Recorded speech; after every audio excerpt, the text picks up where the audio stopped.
Misfortune and none of my own. Ye lonely logies, you know that Wyoming will be your new home. Life on the Red Horse Ranch.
When Alabam returned to the Red Horse Ranch after he stripped to Danville, Dad Carter was all the more sure that Steve Bradford's story was true. Bradford had told Carter that Alabam was in a saloon drunk the night the rustlers made away with the Red Horse herd. There was but one thing left for Alabam and the boys to do, and that was to ride out and find the rustlers and bring the herd of Red Horse cattle back to the ranch. They haven't yet returned, as we join the folks who remain at the ranch house.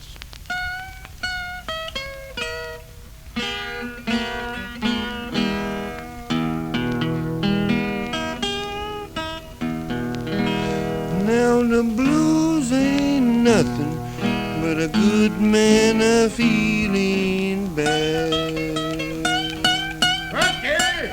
Yes, Mr. Carter, I was coming, but the blues ain't nothing but a good man a feeling bad.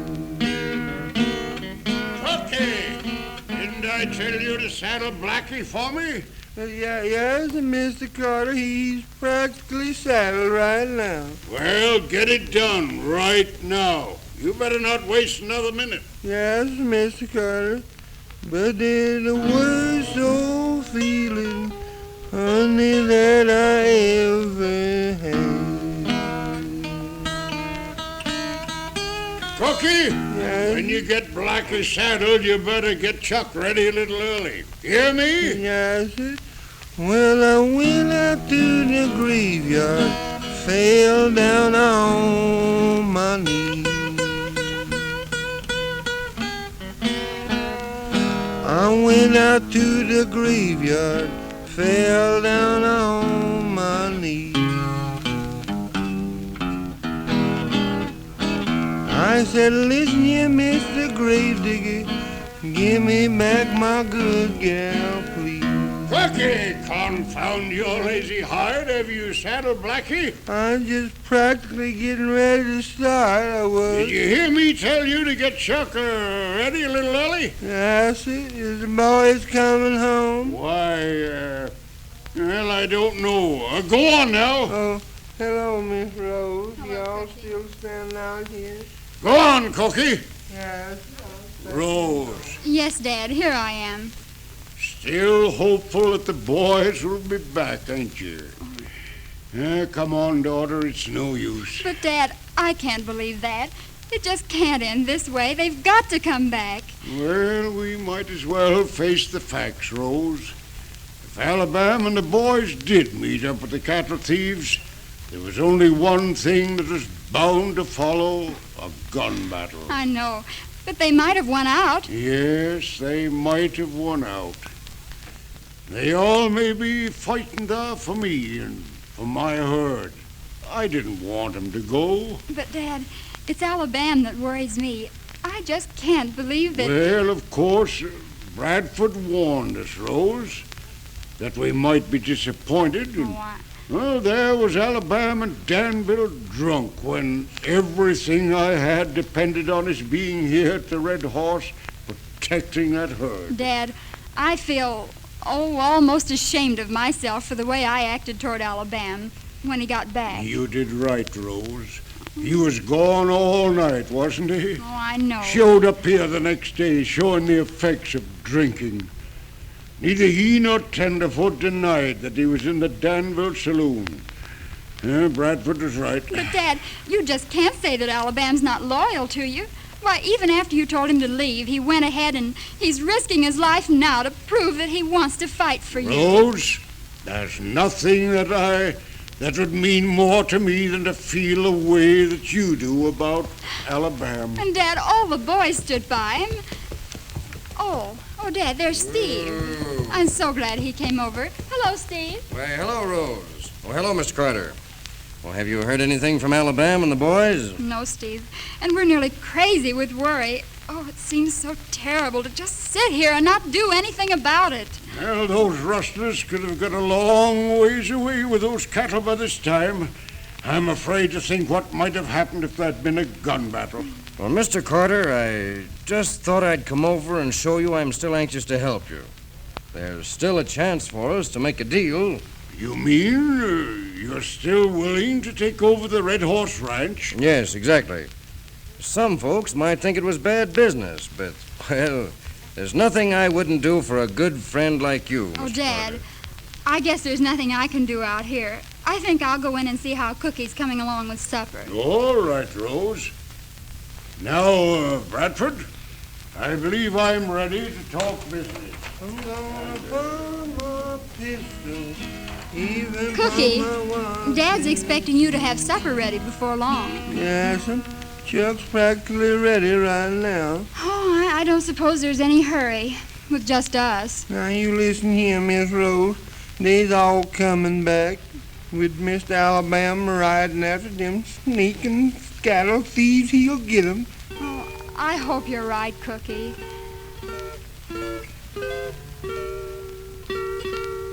Oh, that's pretty. Go ahead and play it, Cookie. Yes, Miss Rose, it's lay down dozy.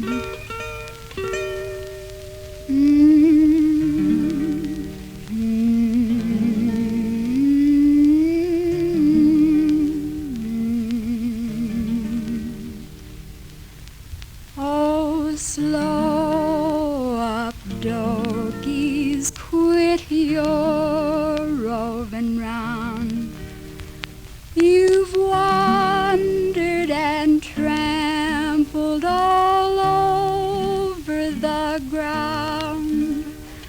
Oh, graze along, doggies, and feed kinda slow.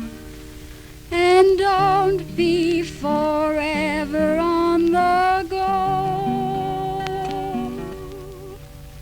Move slow, doggies, move slow. Oh, lay still, doggies, since you have laid down. Stretch away out on the big open ground. Cry loud, little doggies, and drown the wild sound that'll go away when the day rolls round. Lay down, doggies, lay down. Rose! Oh, Rose! Oh, there's Dad calling me. Yes, Dad, I'm coming. And now, you get ready to go to town, Rose. Well, why, Dad, we can't go to town. Why, what if the boys come? No need of expecting them any longer, Rose. We're driving to town and settle up this deal with Bradford right now. Oh, Dad, let's wait just a little longer. Oh, it seems so terrible to leave the ranch now. I know, Rose. It's hard for me, too. Oh, but Dad, what would we do? Oh, why, this has been my home all my life. I know. I wouldn't have had this happen to you for anything in the world. Well, Mr. Carter, I don't think you'll have to worry about Rose. I'll take care of her. All right, Dad. I'll go and get my hat and be with you in a minute. I'll go round and hitch up the buckboard, and you'll have to excuse us, Steve. This has been a hard fight. Yes, I know, Mr. Carter. You've had a lot of tough breaks. Well, I'll get the buckboard hitched up. Now, there. Now, don't cry, Rose. I want you to know that this is going to be your home as long as you live. If you'll have it. Oh, Steve, it just doesn't seem possible. I thought sure Alabam would bring them back. Why, I wonder.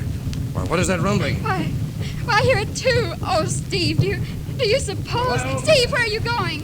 Rose! Dad, Rose, come Dad, here. what is it? What is it? Look down there. Those cattle, hundreds of Oh, them. Dad, it is the boys. They did come back. Yes, they're driving every longhorn in the red horse herd. And there's Alabam, riding up on Red. Oh, Alabam!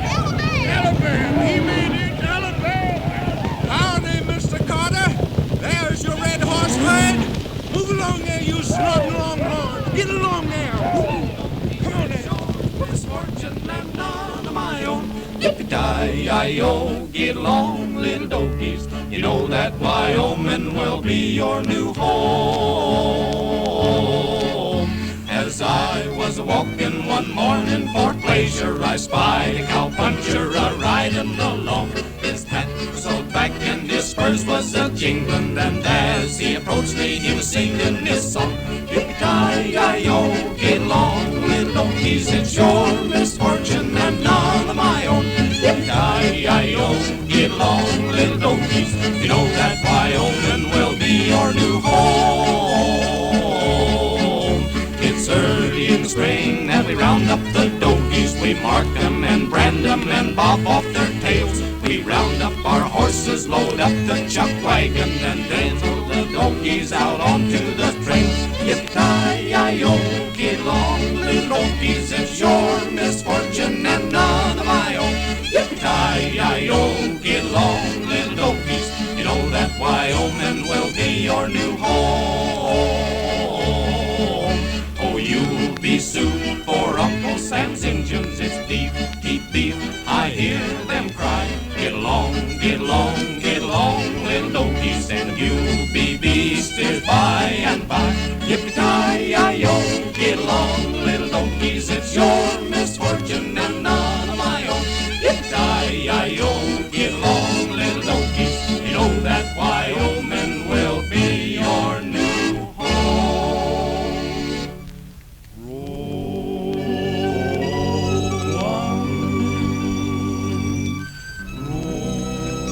So Alabam and the boys returned with all the original red horse herd. Perhaps that will keep Carter from selling to Bradford. Or do you think Steve will find yet another way to keep the upper hand?